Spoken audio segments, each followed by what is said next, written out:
Hey guys, what's up? I'm Christian Taylor, and today I'm going to be talking about an interesting perspective I have on Apple's support when it comes to developers. Yes, that is right. Apple's support when it comes to the App Store. So on the topic of support, Apple has fantastic customer service. They are known for this. I personally have had nothing but great experiences when they replaced my watch and a clutch, and they even replaced my iPhone when the camera lens cracked.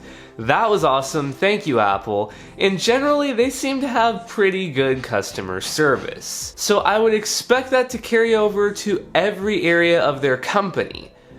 But I'm here to tell you it doesn't. So the reason I've been gone for a couple weeks is I have been going full speed on a business I co-founded.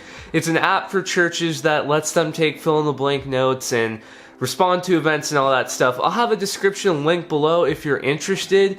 But basically, because of this, I have now gotten an inside look at the App Store distribution process, and boy is it messy. The App Store approval process is a mess. Let me walk you through how it works. First, you upload your build through your Mac. Once it uploads to Apple's panel, it takes anywhere from 30 minutes to 12 hours to process. No processing does not mean getting approved. This is just for it to go on Apple's servers to be ready for it to be submitted to review. So once it processes, you can go in and type your description and your screenshots and all that great stuff and hit submit for review. Now at this point, it will usually be 12 to 48 hours before you hear back from Apple, and then they'll either approve or reject it. If they approve it, you can give yourself a pat on the back, congratulations, and if they reject it, you get to do the whole thing again. Now I was thinking about the video Viper made, about how Apple takes a 30% cut of everything sold on the App Store, and he actually went to Apple's defense. Now I don't disagree with this. Apple built their platform and they're perfectly entitled to charge whatever fee they want to charge to sell your apps through that platform. But one of the things he talked about was basically that you get the Apple magic, you get the uptime of the App Store, the reliability, the support. But wait, I would expect Apple's support to be top notch for that 30% cut plus the $99 yearly fee. But it's not.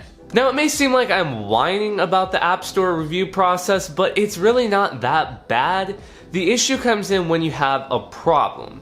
You see, one time I submitted a build, and after like 2 hours of processing, well, the build just couldn't be processed. It gave an unknown error message. So I'm like, no big deal, Apple's got this, I'm just gonna call them and they'll take care of it for me.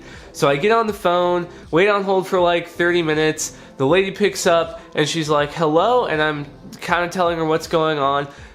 First she goes, well, I'm not seeing that you're approved on that developer account. And I'm like, yes I am. So we go back and forth, and eventually she's like, you're right, you are approved. And I'm like, okay? But anyway, so that was weird. But once we got into it, she goes, hey, I'm really not sure what's going on. Let me escalate this higher up to the engineers so they can take a look at it and they can get back to you. So I, of course, wasn't thrilled with this. I really rather would have just talked to someone higher up to get an answer right away.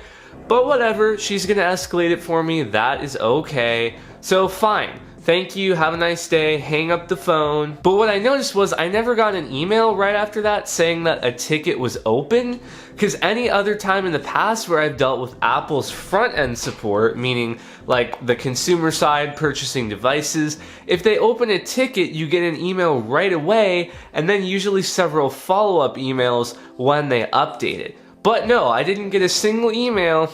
So I'm like, you know what, I'm just gonna resubmit this build, it'll probably go through faster.